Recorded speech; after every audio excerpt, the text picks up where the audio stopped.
thank you so much for joining us today for our special webinar with one of the winners of our 2022 CACCE Communications Excellence Awards. But with that, I'm going to introduce you to Izzy West. She is no stranger to us. She is an associate member for CACCE, and she was with the Little River Chamber for quite some time. She has started her own business and can help your chamber with your digital marketing and communications efforts. So if you need to look at outsourcing some of that, feel free to reach out to Izzy. Thank you. I'm excited for this too, because I did do the marketing at the Little River Chamber. I'm doing it now for other chambers as a contractor, but there's some things you almost want to learn how to do yourself at your chamber, or even to see what other chambers are doing just to start getting ideas going, because you just don't know what you don't know.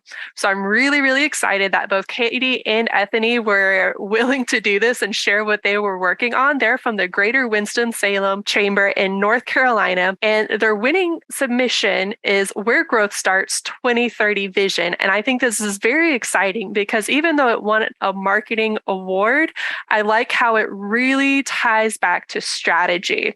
So Katie and Ethany, share your marketing and your strategy with us because we would love to learn from you. I'm Katie Collins. I am Senior Vice President of Strategy and Engagement for Greater Winston-Salem, Inc. And we're extremely excited to share a little bit about our strategic plan and our 2030 vision. Before we get really into the marketing component of this, we wanted to touch on how we got there. And we're going to start with where is Forsyth County, in case you don't know.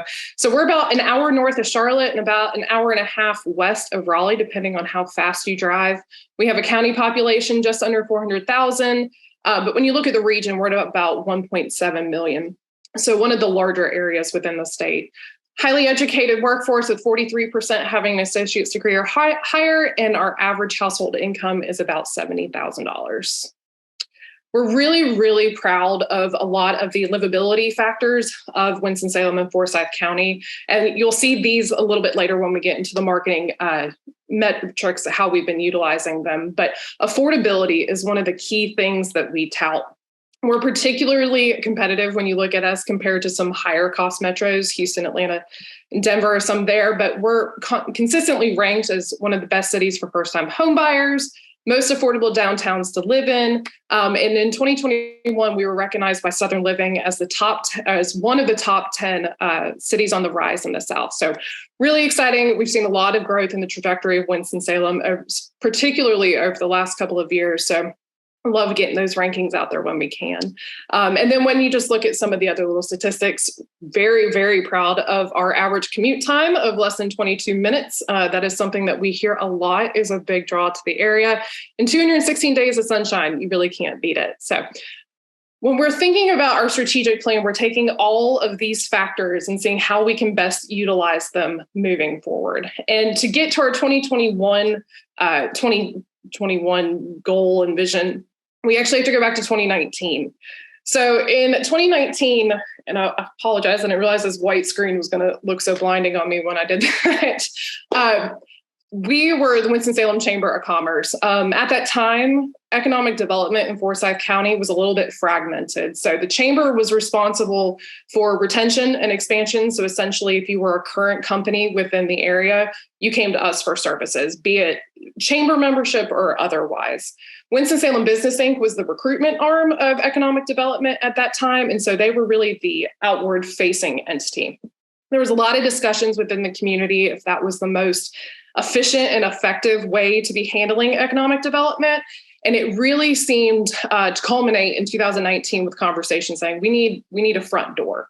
We need one singular place to go to kind of lead the charge and make it easier for companies already here looking to be here to access our services. So that is how you got Greater Winston-Salem, Inc. The two organizations consolidated, and the consolidation closed on April 1st of 2020. I'm sure a lot of people recognize that date. I think the exact date that North Carolina started to shut down was about March 17th or so. So we were really in the final stages of a consolidation of these two organizations as the world completely shifted around us. So as we're starting this new organization, we're trying to make sure our community is staying open, that we're serving our businesses, that we're serving the employees in the area. And we weren't super concerned at that moment of like, are you calling us the chamber or are you calling us Greater Winston-Salem Inc.? At that time, we were really focused on the mission and making sure that we were being the best community partner and agency that we could. Once things calmed down a little bit, though, which, you could debate, are they still calmed down? We started to look at, all right, we've made it through the initial moments. What's the next step? Where are we as an organization and a community heading? And really started to go through that strategic planning process a little bit more. With that said, it looked a little bit different. Our chairman at the time was actually the COO of a healthcare system. So they were a little busy, and it made us have conversations in a different way and probably in a different space than we would have had we not been deep in the middle of a pandemic, which was good, though. We got to have a lot more individual conversations, and a lot of these conversations had been had in the front end as well, building up to the consolidation as a whole. So with that, we really sat down and we looked and we said, okay, where do we see ourselves in 10 years? Do we make a 1-year plan, a 3-year plan? And we decided this is an opportunity. We're developing it in a changing world to really look at what could happen in 10 years. So from that, we developed 3 main 2030 goals. And these are really the framework by which we do all of our work, and that you'll also see some of the marketing come through. So by 2030, we will be the top mid-sized city in the Southeast. This is really to touch on the economic development factor and wanting to increase the speed at which you're seeing that growth, both, expansions, entrepreneurship, small business growth, and obviously we all want those kind of big whales to come into the community as well. Be a more equitable community is really important to us that as we continue to grow, we're doing it equitably and everybody is being brought up within that growth and seeing the success and the benefit of it. Winston-Salem, particularly, if you look at the numbers, this has been a challenging area for us. So we wanted to make sure that we were calling it out as something that we were extremely focused on and that we would continue to work towards. And then the last one, the best place to raise a family. We got a lot of questions about this one, but the main components of it are when you think about where you want to live, where you want to raise a family, you're talking about schools that are great. You're talking about having greenways and just all those little intangibles that how do you sum it up? You sum it up by saying, that's a place I want to live. That's a place that I would set down roots long enough to have my kids grow up there. And so we felt like that encapsulated a lot of different things that we could have, broken out and done 30 bullet points. But these 3 for us really covered what we think is both flexible in terms of giving us the runway through 2030 to change maybe how we reach some of these goals, but also they're concrete enough to say, yeah, we're still going to want to be more equitable, to be a great place to live and see growth by 2030. So it kind of did a little bit of both.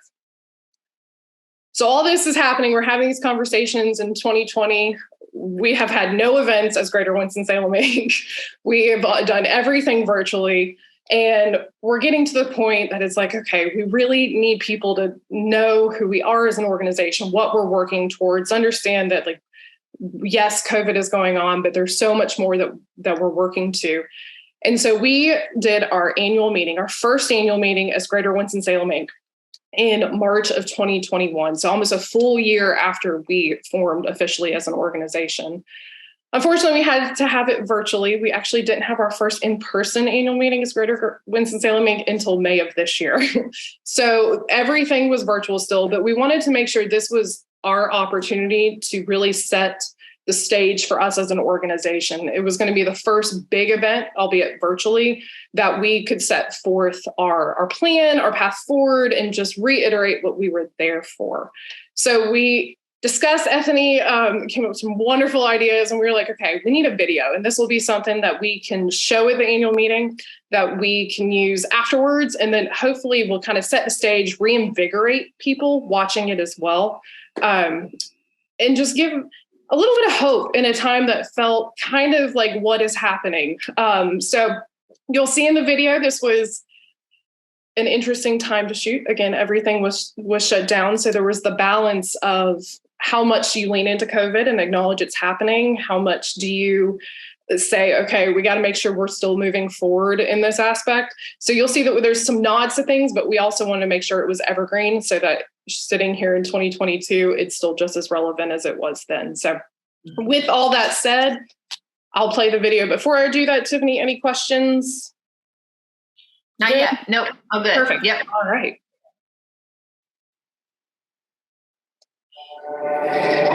This is where it starts. Winston-Salem, a city built by entrepreneurs, innovators, scientists, and artists, generation after generation. So, where are we now? Fueled by dreams and momentum, still resilient and relentless. We've pushed through the challenges of the last year, never slowing down, not even once. Our determination guiding us through to the other side. This is Winston-Salem, where growth starts. Part of the Carolina core, we're stronger together. This is where job creation starts and businesses thrive, where we reimagine what's possible.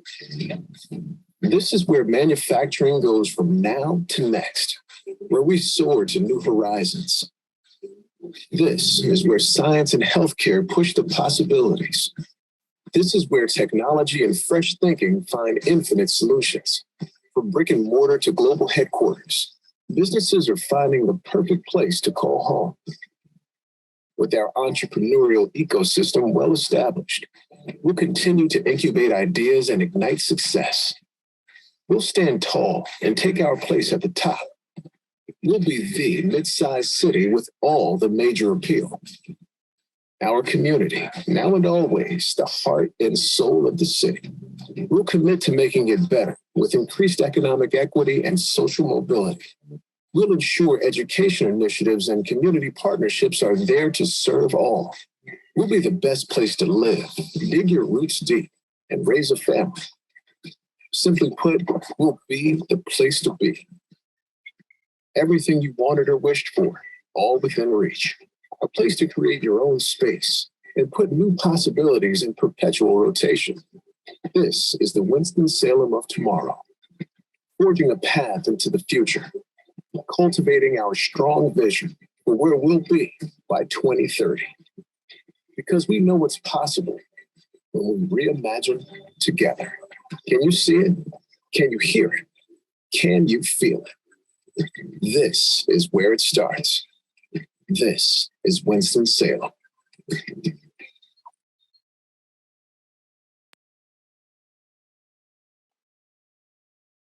So you can see we weaved in as much as we could of the language that you saw in the written piece as well as strategic plan, and to make sure that the cohesiveness was there, that it was visually connected to what was on the page. And we were really, really happy with the video and how it turned out. But I'm going to turn it over to Effany Good, our Director of Marketing and Communications, to talk a little bit more about the specifics of the metrics.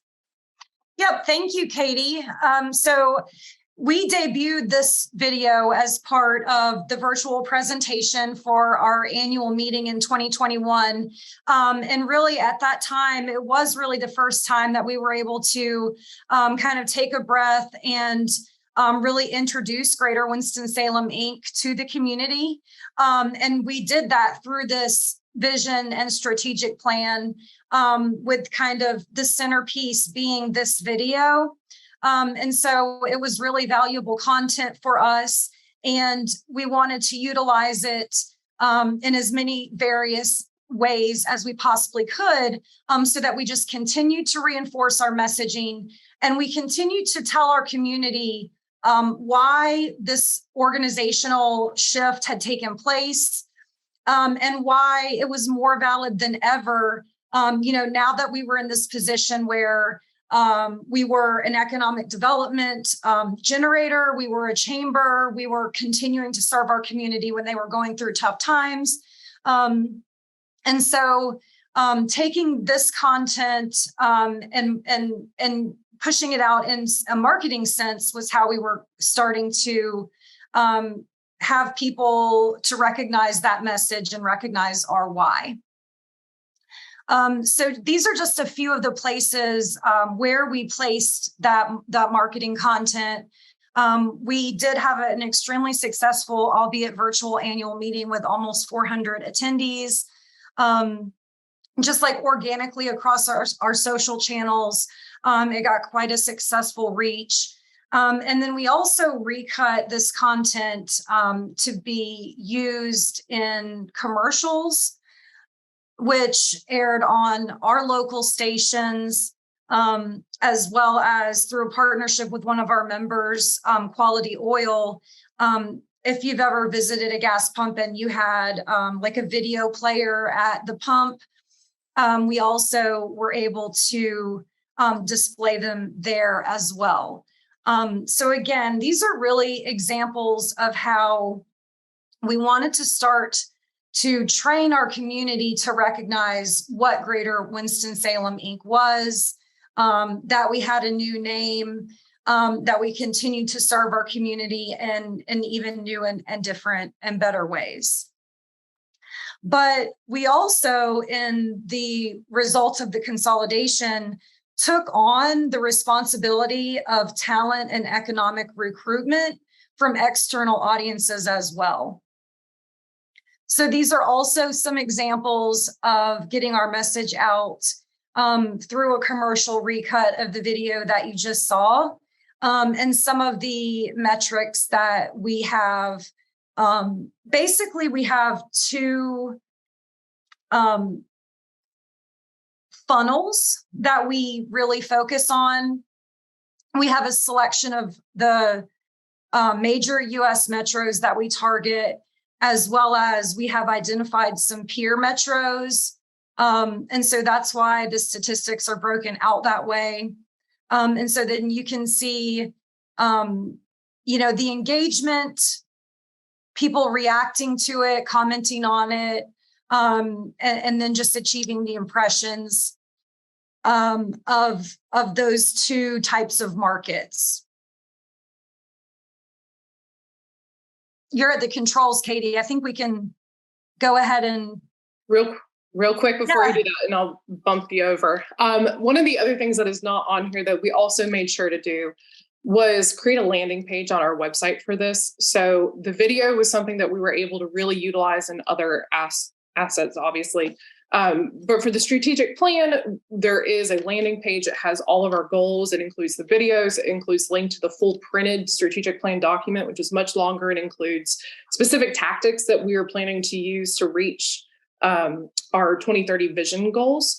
I will say to Tiffany, something you said earlier on, the 2030 goals are pretty set. We feel good that those are still going to be what we need in 2030. I will already tell you, if I went back through and looked at the tactics, I could mark off a couple that we've already changed on. So some of the document is definitely fluid, but we feel really good about this 2030 vision and those goals. And that's why we've really leaned into those and a lot of the marketing aspects. So as much as the digital is there have also been some other components of this overarching campaign, the video just being the main one and what we've been able to get the most legs out of. All right, Ethany, I'm switching you over. And so when we brought this to the community, we said, by 2030, this is what our vision is. I will also add that those three primary goals were developed collaboratively with our partners, such as our partners in the city and county, educational institutions, our board, et cetera. But what we wanted to then move forward with was, well, how are we meeting them?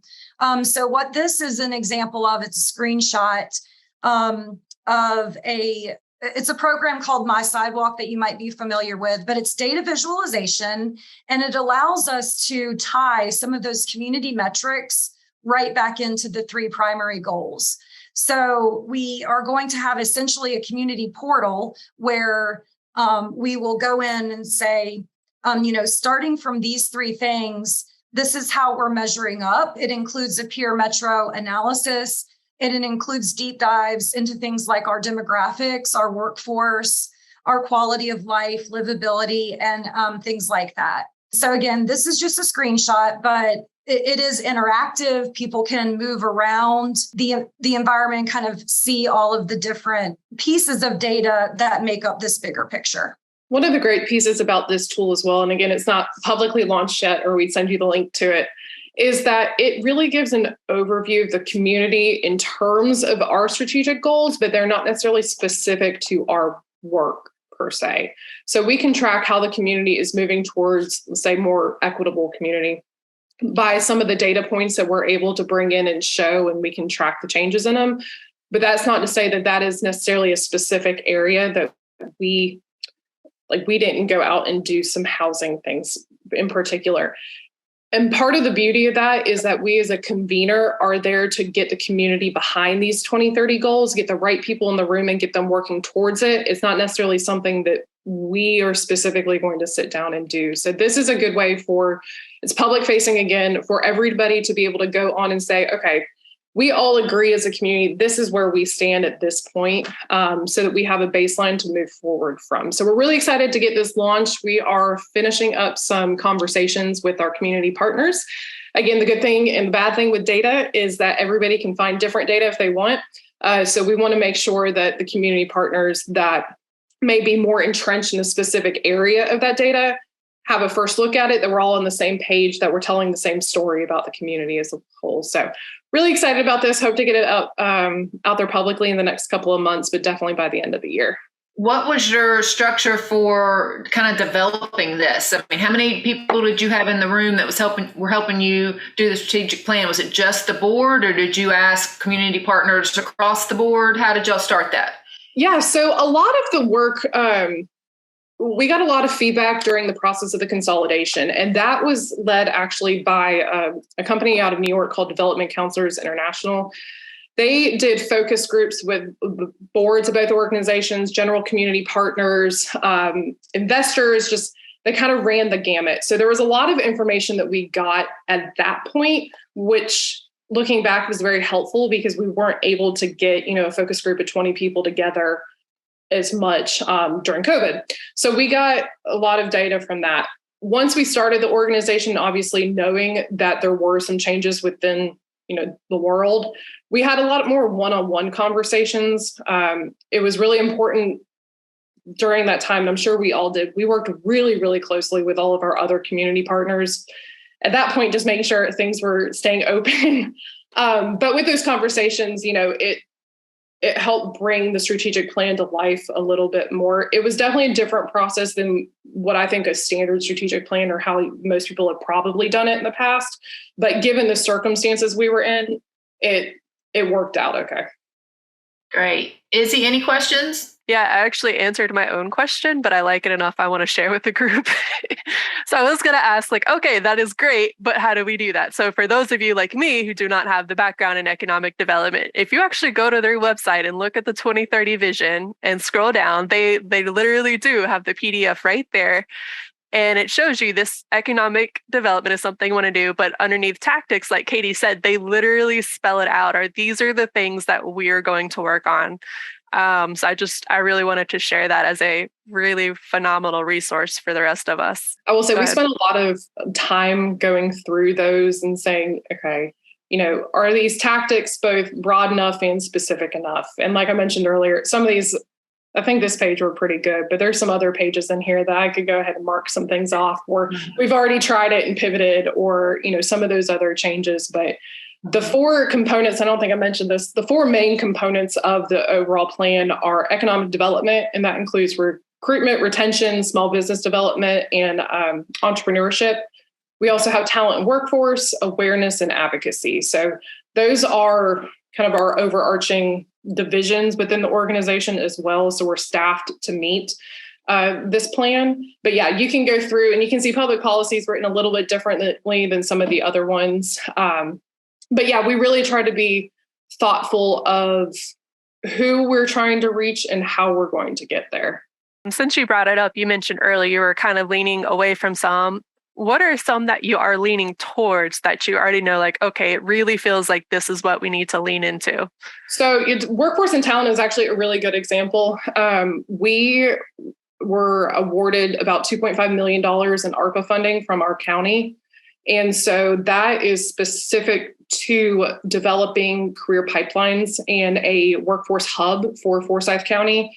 So I could give you probably 40 more bullet points that should be on this page based on that plan now, which we had no idea was going to be something at the time that this was written, which again goes back to how it is meant to be broad enough for us to have some flexibility to build into it.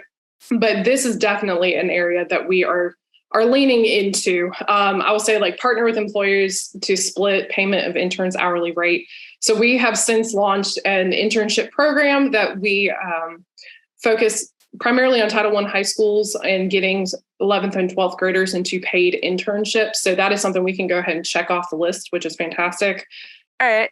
Anthony, I saw that you spent some paid advertising on at least showing that video and getting it out there. And I really like that you're able to spend some of that advertising money specifically with members. But something for the rest of us to consider, who is the actual audience? Like, why are we putting money behind showing that video to people? Yeah, sure. So again, like we mentioned, this was both a community piece for us. But then also, as a result of our reorganization, we acquired the responsibility to attract talent and industry to Forsyth County. And so along with that, it broadened our marketing focus to external audiences. And through this work builds on itself, right? So Development Counselors International, DCI, was with us from the very beginning when our community was beginning to discuss realigning economic development into this restructured organization. And then following through on that, they have become a media partner for us. And so this is one example of the messages that we're delivering to external audiences through our digital campaigns, social campaigns. But we were able to, again, utilize those key important factors about our community that are outlined in the 2030 vision and strategic plan, and take specific livability points that show the advantages of the livability of Winston-Salem to deliver the messages to the external audiences. And just to add on that, in terms of just being a little bit more practical about it too, right? So videos are investments. They're not cheap. So we wanted to make sure that we spent on a video that we very much so believed in, but how else were we going to be able to utilize it? And so this gave us the opportunity to get some more time out of it, really. And the ad cuts that you would see on somewhere that we run in like New York, they're not really going to say our 2030 goal is. It is really going to be the frame of this video with a little bit different messaging behind it. No, it's really smart. I appreciate you sharing it. I wasn't questioning it. I'm just trying to encourage people to start thinking around it. Because like you said, you have multiple audiences, both locally and out of market. And I like that it's kind of repurposing, but not when you re-edit the same video to be like a little bit different, maybe on Facebook or out of market in these little places. So no, very, very smart what all you guys are all doing. Yes, and logistically, just, in terms of how we did that is we received deliverables from the producer. So we needed the video, the audio cut, and the voiceover cut as three separate pieces, essentially, so that we could literally go line by line through the video.